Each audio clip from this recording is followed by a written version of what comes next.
Guys, laod na mi guys. Ang kauban dito na doha. Ubo na ako ng kabataan kay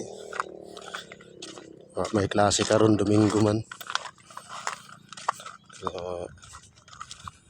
Testing bidira sa laod o bira-bira.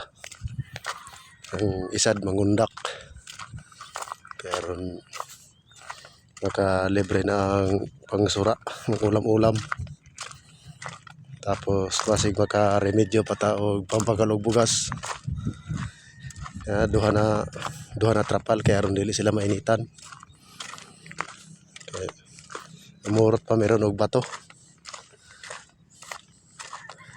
Shout out nga pala dyan sa mga solid supporter namin. Ayan ang duha oh. Yan na. Ay mga to namin. Abangan nyo na lang ang update na ang huli namin kung pati ano ang bomba tirada.